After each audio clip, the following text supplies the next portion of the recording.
gives a fuck about an Oxford comma? By Great 78. Who gives a fuck about an Oxford comma? I've seen those English dramas too. They're cruel. So if there's any other way to spell the word, it's fine with me.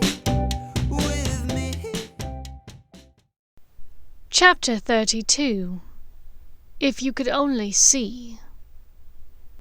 Still Sunday, November 7th, 1999. Peckwater, flat 307, Christchurch College, Oxford, England. Kingsley. The Minister for Magic was cornered, and he knew it. Had it only been Harry Potter and his band of hapless heroes who had confronted him with all of his wrongdoings, he might have been able to explain things away, spin and twist the story in his favour. After all, who would believe 4 teenagers over the Minister for Magic?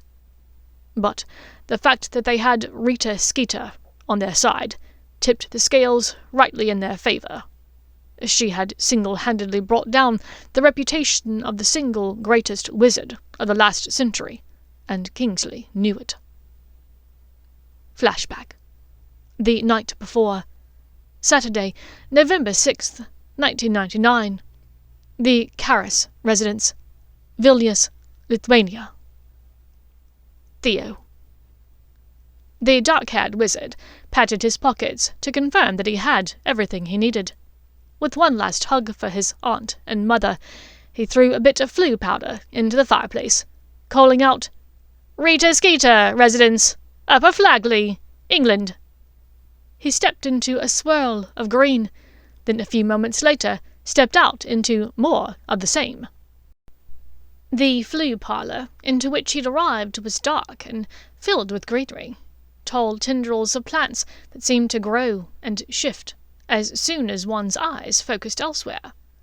The light in the cavernous room was quite dim, owing to the heavy plants covering almost every surface. He looked around in alert anticipation. He would be lying to himself if he did not admit that he'd always had a bit of a crush on his godmother. Even as a prepubescent youngster, he could definitely see the allure of the mysterious older woman. The air seemed to drip with humid moisture and cloying perfume, and from the depths of the room Theo discerned a bit of movement. His godmother had always had a flair for the dramatic, never content to languish in the background, unless that suited her purposes. Rita Skeeter was a firebrand, a polarizing figure known for controversy. A not-so-small part of Theo rather admired this about her. In truth, it turned him on. "Theo, my love, my goodness, how you've grown! How devilishly handsome you are now!" Rita drew quite close, running a hand up from his waist to his shoulder, taking her time to thoroughly caress every bit of him in between. "What brings you all the way out to my little corner of Upper Flagley?" He smiled down at his godmother, taking her hand from his shoulder to brush her knuckles with his lips, his smouldering eyes fixed on her. "Godmother Skeeter, it's delightful seeing you again." The woman smiled widely at him.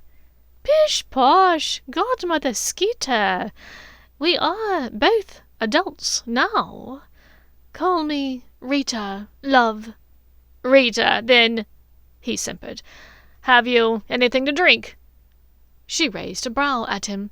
"I've got something, if you're up for it." 2 drinks later, he broached the subject of why he was there. He did not go into details, only saying that there was a bit of trickery and scheming at the ministry, and perhaps she could be instrumental in the exposé. She was very intrigued, until he let slip that Harry and Hermione were involved. By now, he had the older witch in her bedroom. She was undressed from the waist down, her robes open to reveal a straining blouse underneath. His own state of dress wasn't very far behind, and she undid his trousers as he unbuttoned her blouse. For a witch of her age, Theo thought, Her tits looked fantastic, and he told her so. Rita only smirked at him. "I know they look fantastic, but no amount of your flattery is going to get me to help those two. That witch kept me in a jar for months, for crying out loud." Theo was momentarily sent off kilter, wondering exactly what that meant. But he shook his head, refocusing and dropping his mouth to suckle one nipple between his teeth. One way or the other, he was walking out of here with what he came for. "Now, young Theo, it's fairly obvious you have a bit of a silver tongue. Perhaps you can put that tongue to good use." Rita leered at him, leading him to the side of the bed and crawling up onto it. She pulled and pushed at his shoulders until his face was just past her waist. He smiled up at her before allowing his tongue to dip between her legs, lapping at her quim. It seemed that, before he walked out of here, he would be getting far more than what he'd come for. 30 minutes later, the witch rolled off of him, breathing heavily. "Salazar's ass! There really is something about young cock, you know? You may not know everything there is to know, but gods, you're certainly eager to learn." Theo smiled lazily, working hard to refocus his mind after the excellent shag he'd just had. "Miss Rita, did you know Kingsley Shacklebolt back in the day?"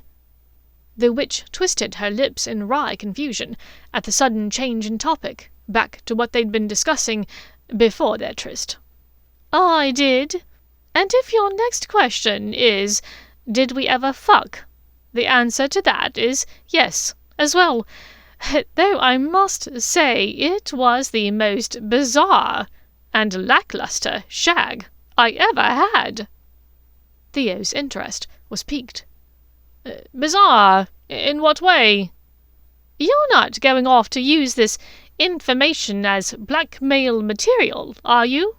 Because that's my job." The witch raised an eyebrow at him, rolling to her side and dropping one leg over him to grind her wet core against him. "I'm saving it in my hip pocket, just in case I need it for a bit of leverage against the Minister for Magic." Theo scoffed. "Rita, what use would I have for the information? So, bizarre and lackluster?" The witch rolled away, apparently turned off by the memory. "Yes, he was surprisingly small for such a tall man. I mean, I suppose he was average, but when you're expecting a 10 and you get a 5... She gave a little laugh. A 5? Theo asked in horror, holding his thumb and index finger apart to measure. Rita laughed again and pushed his fingers closer together. "Perhaps I was too generous. Maybe a 4. "So, lackluster, but why was it so bizarre?" At this, the witch sat up uncomfortably. "At one point, he yelled out, 'Am I doing it right, father?' Dried me right up, I can assure you." Theo froze, entirely flummoxed and simultaneously revolted by this confession. Rita summoned her blouse, pulling it on as she made her way to the washroom. As soon as she disappeared behind the door, Theo flopped onto his stomach, scouring the pillow. After only a few seconds, he found exactly what he was looking for. He summoned his trousers, securing his prize carefully within them, just as the toilet door flew open once more. "You up for round 2, Tiger?" Rita called to him. Theo smiled, dropping his trousers carefully back to the ground and lifting one handsome eyebrow in her direction. "I thought you'd never ask." An hour later, Rita's elf brought him back to the flat in Peckwater, with a small pop of sound. Once he was alone, he checked his pockets, reassuring himself that everything was still there. when the time came, he would be ready. And the next day, there in the tiny washroom of their tiny flat, the time did come. In his bag he'd stowed a hodgepodge of women's clothing, left over from the various visits he'd received over his month here at Oxford. There was Melissa's red jumper, which was very tight on him, and Kate's miniskirt that he was barely able to get past his knees in his current form. Under this he wore Cora's ripped fishnet stockings. The clothes weren't exactly Rita's style, but he was counting on Shacklebolt not to notice this.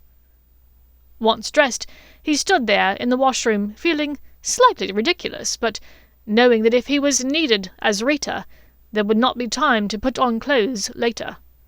Aunt Araminta had explained that Polyjuice Potion tended to have unusual effects when the subject was an animagus. Typically, a full vial would last less than half of the ordinary time, for example. He was annoyed at himself for not thinking to acquire his own pair of extendable ears. With the help of a glass against the door, however, he was able to make out a good deal of the conversation between his godfather and Draco.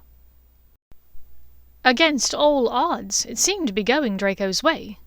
But then Shacklebolt began to needle the young wizard about the awful research in the Department of Mysteries. Draco was losing his cool, and Theo wondered if now was the time to intervene. Suddenly, they were joined by a new voice, and the wizard nearly dropped the glass he was using to listen with. What the bloody hell was Hermione doing out there? Where had she come from? And what did she know?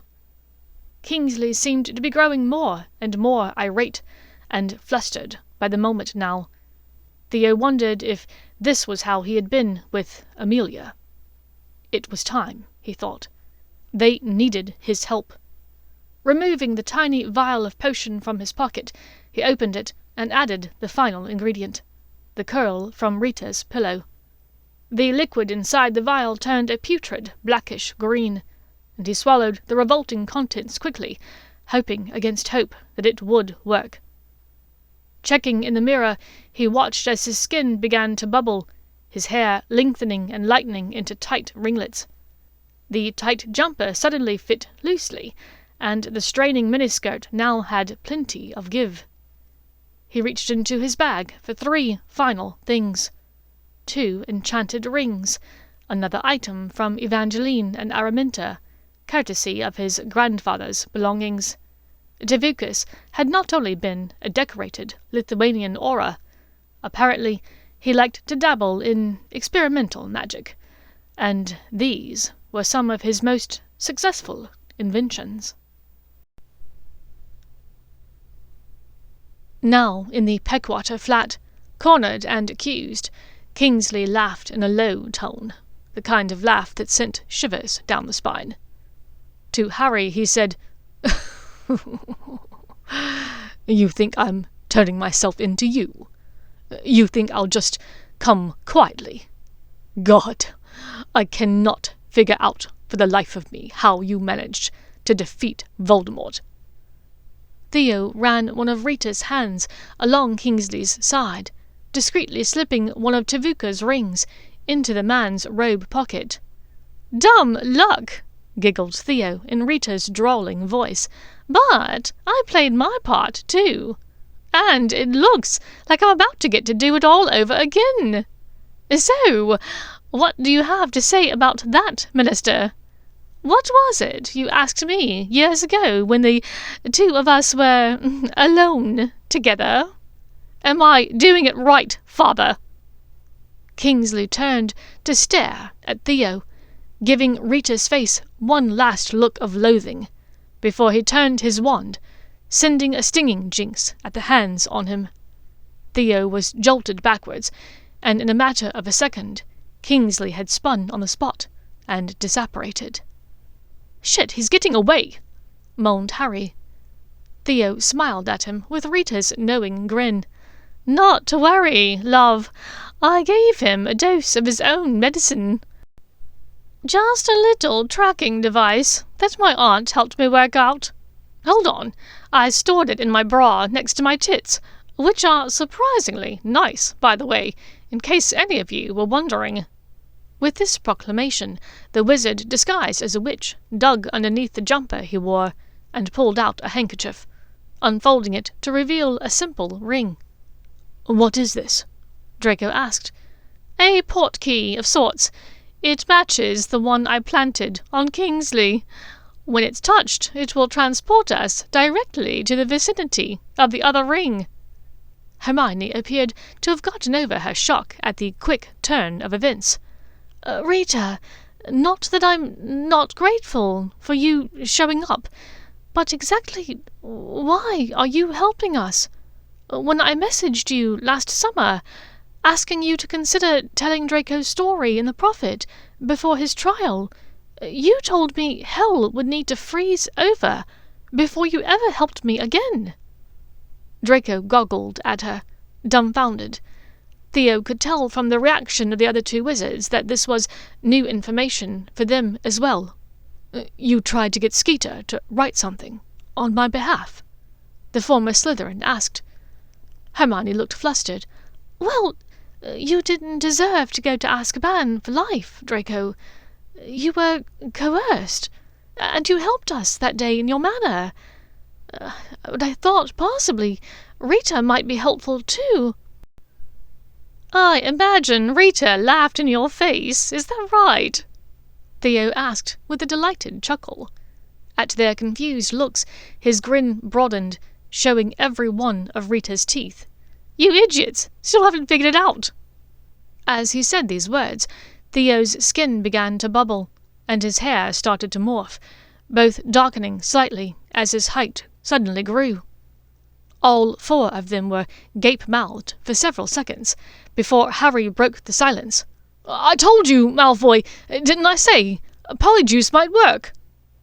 Draco was at a loss for words.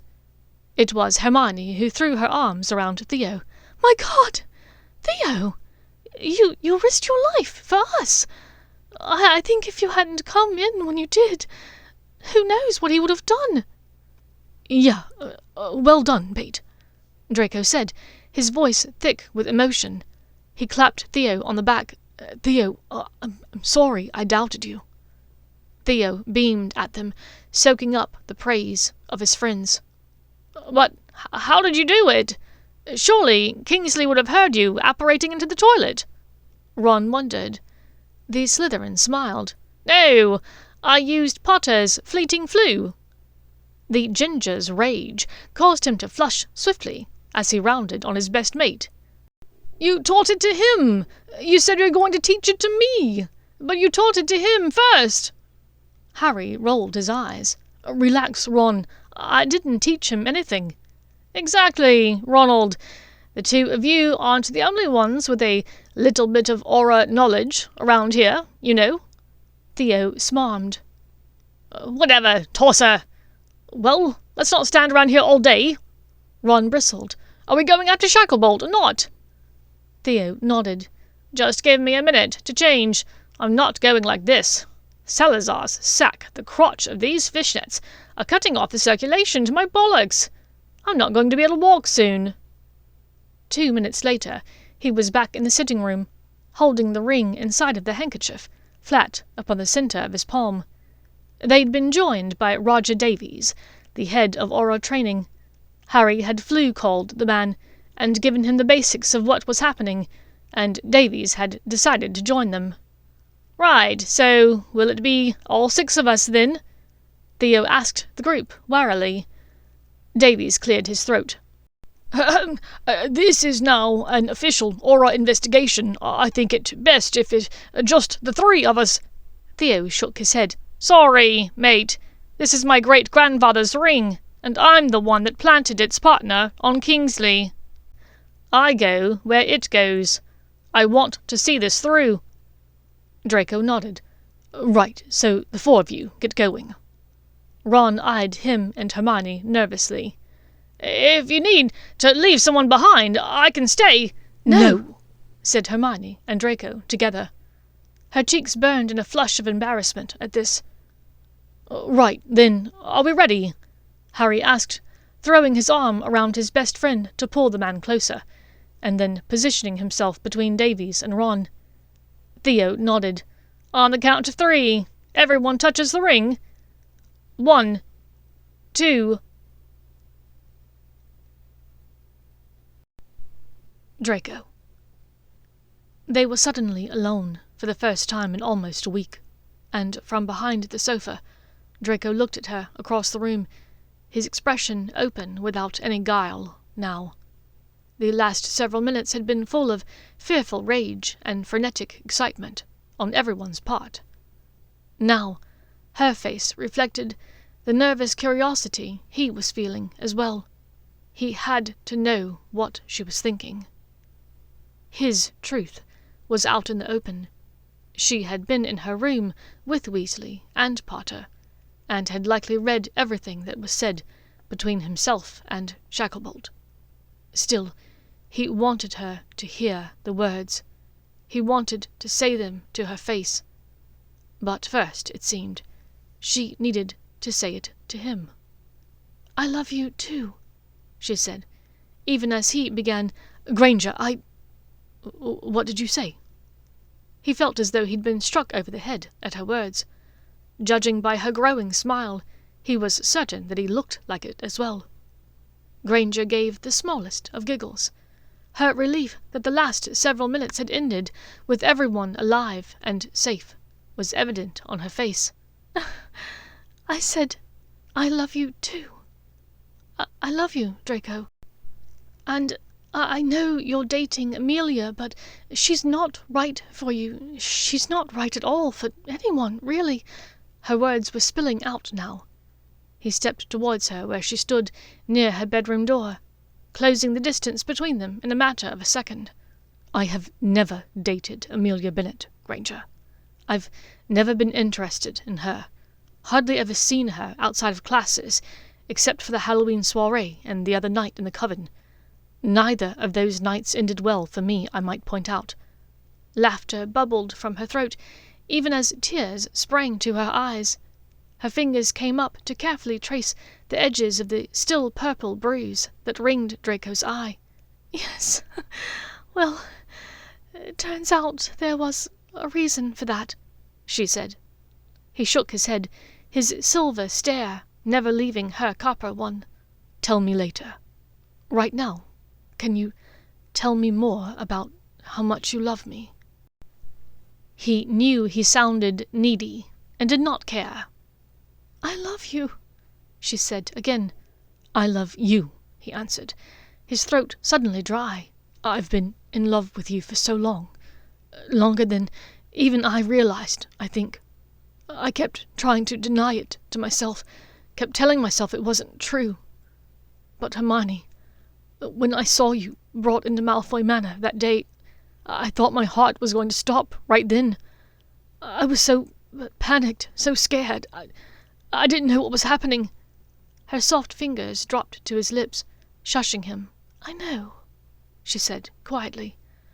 Bringing his hands to her jaw, he cupped her beautiful face fiercely, and lowered his mouth to hers, kissing her fully, and without any reservation or hesitation, for the first time. Her arms came around him, and he was enveloped in the scent of gardenias and Granger that he swore came to him sometimes in his dreams. Her lips parted, her tongue tentatively swiping against his. He moaned then, a sound matched by a whimper from her. Encouraged, he deepened the kiss, his magic fairly humming as he touched her skin, and found her magic calling his. He felt as though he could never get enough of her, and he hoped that she felt the same. They broke apart for air after a while, and he trailed his lips along her jaw, below her ear, down the side of her neck. She tilted her head back, eyes closed, seeming to focus only on the feel of his touch on her skin. Her fingers massaged his waist, then pulled his shirt free from his trousers. Sliding both palms up his abdomen underneath his shirt, she groaned at the feel of his lean, hard muscles. So much better than just a photograph," Granger said with a smile. He pulled back from where he was kissing her clavicle. You knew?" The witch twisted her lips into a smirk. "I suspected. Your scars on your chest aren't very obvious, but the way the light from the photograph hit, I could just make them out. I kept it, you know." Draco pulled away from her, just enough to tug his jumper and shirt over his head, then smiled as her hands immediately returned to his chest. "You minx! Why didn't you say anything?" Her smile turned wistful. "I was with Ron, remember? And, to be honest, I just assumed you wouldn't be interested in a Muggle-born. And then, when you asked to call me Hermione, you made it so obvious that you only wanted to be friends." "Oh, witch! Believe me when I say I have so much more than friendship in mind when it comes to you," he said, his seductive voice dropping even lower. Granger blushed and bit her lip as Draco unbuttoned her cardigan eagerly. He resumed his earlier descent with his lips, picking back up just a bit south from where he left off. Below his mouth, her breasts heaved tantalizingly, reminding him of her ensemble from the Halloween soiree. Was it really just a bit over a week ago? He felt as though he had been pursuing this witch for a lifetime, and now every good dream he'd ever had about her was coming true all at once. His palms came up to gently cup the sides of her breasts under his chin. Suddenly she pulled away, her hands running down his arms to hold his fingers with hers. Draco was immediately contrite. "Hermione, I'm sorry. Was I going too fast, sweet?" She gave him a devilish smile. "No, it's just my memories from this room aren't the best. I much prefer the ones from my room.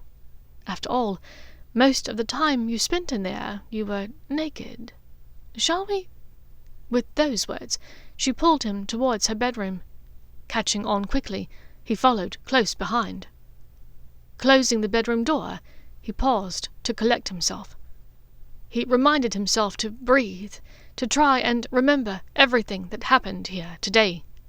Then he turned back to Granger and sawed it all to hell if his brain did not immediately fall apart like a house of cards at the sight in front of him. Granger looked at him from next to the bed, slowly unbuttoning her blouse. She watched his eyes with a mixture of heat and hesitance, as if she was still afraid that he might reject her, which was a preposterous notion if ever Draco had heard one. Taking slow steps towards her, so as not to miss anything, he felt his breathing pick up speed. You are so beautiful. I know I've never told you that. I've thought it a lot, though." She smiled, but shook her head, as if to deny his words. His hands came up to caress her cheeks once more, stopping her head shake. "I'm serious, love. You're gorgeous. Your hair, your eyes, your magic. Hermione, I'm captivated by you. Sometimes I can't believe you even permit me to be in your presence." Her kiss stopped him from continuing. His hands resumed their earlier journey, clutching her waist before travelling up to find the curve of her breasts. She was perfect in every way, and his lips told her this in both words and kisses. He tongued along the swell of her décolletage, dipping to stroke the peak of each pink nipple as her hands worked his belt open. "God, Draco, you don't know how many times I've dreamt about this," Hermione murmured, lowering her lips to kiss his soft blonde hair. He groaned, his hands moving to her backside before tugging gently at her trousers.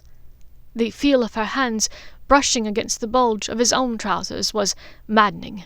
Inside his pants, his cock was straining for her. He pushed her trousers down below her knees, kneeling in front of her reverently. His lips lingered at her hips, relishing the ticklish spots he discovered, placing tiny pecks along the starburst web of raised scar tissue just above the arc of her waist. Pulling back to stare at her, Draco was once again speechless. Granger returned his gaze, her warm eyes a storm of desire and emotions. He curled his fingers around the pert perfection of her ass, his finger dipping into the warmth between her thighs, brushing her quim. Then he rested his forehead against her belly, his magic torn between rejoicing and weeping in gladness. He let his eyes flutter closed. He had wanted this for so long. It felt like the answer to a prayer. Hermione moved backwards to sit on the side of the bed. Draco reached down to remove her shoes carefully, reminiscent of how he'd done the same at New Year's Eve months before. Next, he carefully tugged down first one trouser leg, then the other. She watched every move from above him through wanting, copper eyes. He stood and reached for the waistband of her knickers, looking back up at her as though asking for permission. "Draco, please," she said in a needy voice, squirming a bit as he worked her knickers down her legs. The scent of her arousal was heady, and Draco fought his natural inclination to bury his face between her thighs at the first scent of it. The fragrance was inviting in a way that beckoned to him. After only a few seconds, he had her knickers below her knees, and she towed them off the rest of the way, as he moved onto the foot of the bed with her. Need you inside of me," Granger said, scrabbling at his shoulders to pull him up to her. He groaned his protest. He would not be rushed. He had dreamt of the switch, of everything he knew and everything he did not know about her. He'd mused about her scent, about how she would taste. He'd daydreamed of having her under him on this bed, of her straddling him on that sofa, of bending her over the kitchen table, a school desk, more than one great hall table, a library study carrel, the counter at King Kebab, the checkout at Tesco Express. Being in the presence of this witch was like living under a spell. This moment, right here and now, was the culmination and realization of hundreds of fantasies for Draco, and Merlin help him, he would not be hurried along. His face poised above her cunt, he looked up one more time, committing this moment to memory.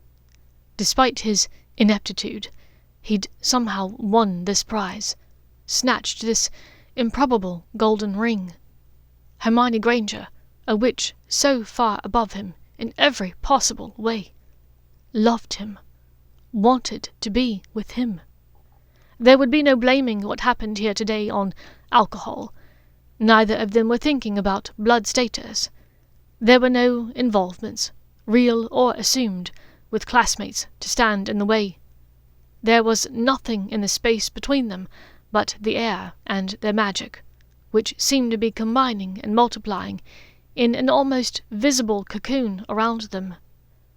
Draco's lips met her body, delving his flattened tongue between her labia to lick an achingly slow, broad stripe up the center of her pussy. Granger arched upwards off the bed before dropping back to its surface, and Draco's head followed her every move. His hands rubbed encouragement into her thighs as his tongue worked against her, dipping low to taste the salty sweet arousal that coated her opening, then dragging it back upwards to rim and tease her clit. Granger's fingers dug into his scalp, a gasp escaping her open mouth. The sound of his name in her frenzied voice rained down upon him, filling his heart to bursting.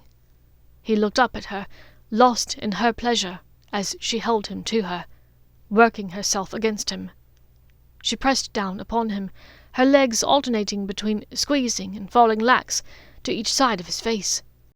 His tongue continued its relentless journey up and down her quim, and he purred against her, sensing the zenith of her climax, coaxing it along. The growing sensation of her orgasm barreled through her and into him as their magic mixed and intensified around them. He ate her out enthusiastically, relishing in every whimper and moan, every squeeze against the sides of his head. When she seemed close, he raised his body slightly from the bed, lifting her with one hand to keep her core aligned with his mouth. With his other hand, he slid his middle finger inside of her wet warmth, curling up to run the pad of his finger along the firm, spongy bit of her deep inside. She curled and bucked against him, dropping back to the bed, but he held her tightly now, lowering his lips back to her clitoris to suck with the lightest bit of pressure. Granger's climax seemed to go on forever, pulsating against his lips and chin, coating his cheeks in gushing wetness, as she babbled incoherent nonsense at him. When she was done, she opened her eyes and looked down at him with more than a bit of embarrassment. "Oh, God, Draco, I'm sorry. I didn't mean to. I've never—" "Good," he said, rubbing her arousal into his chest. "I'm glad you haven't. I can't tell you how glad I am that you did it with me." Her pink flush deepened as he lifted himself over her, kneeling between her spread legs. "Sweet, please, I want you," he whispered in a ragged voice, his cock nearly fit to burst inside his loosened trousers. Hermione pushed at his waistband, and he helped, working the trousers down and off the bed. She looked up at him hungrily, her eyes catching on the lengthy bulge in his pants. He wondrously vanished his boxer briefs, then lowered his lips to kiss her once again. "I love you so much, Hermione." Her eyes sparkled as she smiled up at him. "Call me Granger when you're inside of me." Hermione. Her body was still trying to process the aftershock flares of magic that danced across her nerves and skin after her orgasm. No previous experience of hers had ever matched it, and she was almost surprised to learn that she still retained the power of speech when it was over. Draco raised his torso from between her legs, and it was then that she saw exactly how much she apparently enjoyed it. Not only was the wizard's face slick with her arousal, but his neck and half his chest was as well. He waved off her embarrassed apologies. "Sweet, please, I want you," he groaned as they worked his trousers off together. Her hands kept stopping to caress the lean muscles of his legs and ass. Bloody hell, they would never get there if she kept getting distracted this way, she thought in amusement. Then his trousers were off, and she could see the outline of his hard cock jutting against the thin fabric of his pants. He vanished them, revealing his perfect, thick length, the head-dripping precum for her. Hermione's mouth watered. She wanted this man in every way. Draco's torso flexed as he lowered himself gently to her, keeping his weight on his arms and knees. He caught up her lips, pulling her lower lip between his teeth in a passionate kiss before letting go. "I love you so much, Hermione." Her love-bit mouth was speaking before her brain could even register the words. "Call me Granger when you're inside of me." His eyes widened momentarily before he dropped back down to her, allowing some of his weight to settle upon her as he kissed her fiercely again.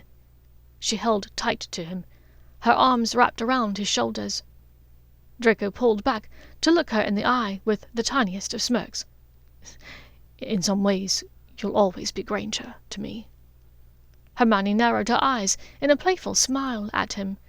"You are the only one who calls me that. I love it when you call me by my first name, but hearing you call me that does something to me." "Granger," he groaned, his sigh tickling her ear. Her legs wrapped around him, pulling more of his strong weight against her.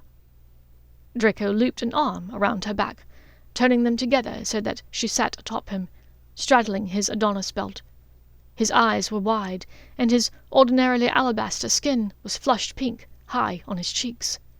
Bits of blonde hair along his temples were already damp with his exertion. She lifted up onto her knees, reaching a hand between them to grasp his warm length. He hissed, his eyes fluttering closed in enjoyment even at this simple touch. As her centre was already quite wet, she slid down him almost easily, sinking onto him, shocked at the sudden fullness of his thick length and girth within her. He filled her pussy so well. Lifting once again, she squeezed as the head of his cock dragged against the sensitive walls of her body. Draco groaned and curled upwards, clearly focusing on not coming undone. Dropping back down onto him sent waves of pleasure cascading through her body. Her nerves, which had already been stripped raw earlier from his mouth, now fairly sang as his cock pushed deep inside of her. Hermione stilled, relaxing to allow him to catch up with her. She looked down at his drawn face, his own lip now caught between his perfect teeth. "Are you all right?" she asked, half teasingly. "Better. So much better than all right. Sorry, it's been a little while, and you're just so perfect, so tight, just made for me. The way you fit me inside of you," he ground out, still panting with his effort at maintaining control of himself. Overwhelmed with desire at his words, she dropped her lips to his chest, rocking once more against him. "Salazar, I cannot believe I'm here," he breathed, and she smiled hugely, sitting back up to take in the spectacle of Draco Malfoy, barely hanging on to the edge of reason. "I'm glad you're here. Glad we're here together. Imagine, all this because of a single forgotten Oxford comma," she giggled, squeezing around him once more. His eyes opened to stare at her, the silver fire within them igniting stronger than ever. She stilled, looking down at him. He looked so earnest, so reverent in that moment, that it made her gasp all over again. "If you weren't around, I'd probably be someplace way the hell off. In the woods some goddamn place. You're the only reason I'm around, practically," he said, his eyes never leaving hers. Her eyes now widened in recognition, before they narrowed with a smile. "I always knew you liked that book," she said. His smile outsized her own. "What book, Granger? I'm quite serious. If it weren't for you, I'm fairly certain I'd be living in a prison on a rock in the middle of the North Sea." Running her hands over the hard, lean muscles of his chest, she began to rock forwards and back, eliciting another guttural moan from the wizard. "Gods, Granger," he huffed in a wrecked voice, holding her by the hips to help her in her bid for a second climax. One hand came around to her clit once more, rubbing soft then firm circles around the nub, causing her to tighten even more around him. "Draco! Oh my God, Draco!" she called, squeezing his biceps as her second orgasm practically cleaved her open, tearing through every muscle and nerve like an electric shock, an orchestra of energy that ricocheted and echoed within her body. Hermione could feel her heart pounding and her chest heaving several seconds later, when she realized that he was still buried deep inside of her. She cracked open her eyes to look at him, wondering exactly how embarrassed she should be by whatever noises she'd just made. To her astonishment, he was simply staring at her, as though he'd never seen anything so wondrous. "My God, I love you so much, Granger," he said, as though it were both a statement and a brand-new discovery on his part. She giggled breathlessly. "I'm sorry if I got carried away." "Please, carry on with getting carried away. That was amazing to watch." Draco's arms encircled her once more, flipping them again so that he was on top. Some of his weight rested comfortably upon her, and she closed her eyes in deep contentment, even as he began thrusting in and out of her swollen, satisfied core once more. She held his shoulders, and he held one of her legs up, thrusting deep within her, prolonging those aftershocks of pleasure that had only just begun to abate. After another minute or so, Draco was straining, pushing, reaching further with each thrust to the point where Hermione thought she was seeing stars with the sensation he wrought within her. His need and the open pleasure on his face was a side of Draco she'd never seen before, and it gave her a trembling sense of awe and power to know that she had given that to him. "Granger!" He came with a deep, resonating moan that sent scurries of delight throughout her chest and into the pit of her belly. She could almost feel the warmth of his seed spreading within her in an instant. Draco dropped his lips to hers, then kissed her nose, her brow, her hair. He rolled gently to one side, pulling her along with him as he did so that one of her legs rested atop both of his. "My God, Hermione! Never knew it could be like that." She gave a shaky laugh of agreement. That was amazing." He sat up slightly, finding his wand on the bedside table and performing the necessary charms and cleaning spells. When he was done, he summoned a drinking glass, filling it with water from his wand for them to share. Hermione pulled the blanket from beneath herself, wrapping it loosely around the pair of them. "Salazar, I'm sorry," Draco said urgently. "Are you cold? I can summon more blankets. Or if you're peckish, I can ask my elf." Her eyes flew wide. "No! Don't summon your elf here now!" Draco smirked at her. "Is this about elf rights? You know he has his freedom, Granger. He can choose whether or not to answer." She raised her eyebrow at him. "You know very well that your elf will always answer you." "That's true. Unlike other people's elves in this flat, I might add," he mused. At her confused look, he waved his comment off. "Theo teased his elf so much when we were children that Franklin pretends to be deaf now, and ignores him most of the time." She rolled her eyes before saying primly, "I just don't want him to see me like this, here in the all-together, right after we've made love." His grin could have rivaled Carol's Cheshire cat now. "Oh, love. It's adorable how you think you won't be looking like this every single day for the rest of your life." Hermione narrowed her eyes at him. "What? You think I'm going to start going around without my knickers?" "I wouldn't mind if you did. But no, I meant wild-haired and freshly fucked, love," he returned with a rakish grin, leaning towards her to kiss her jaw. She playfully attacked him, tickling him with her wild hair and kisses of her own, rolling onto him once more. Within a matter of moments, each of them was ready to go again. To her absolute delight, the second time was, if possible, even better.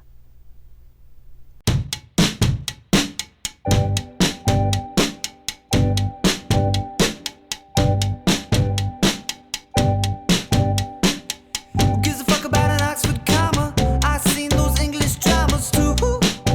They're cruel. Thank you for listening to Who Gives a Fuck About an Oxford Comma by Great78. If you enjoyed the story and would like to listen to more, please follow me on Spotify or wherever you get your podcasts by searching for Silver and Copper. Or you can find me under Great78 on Archive of Our Own.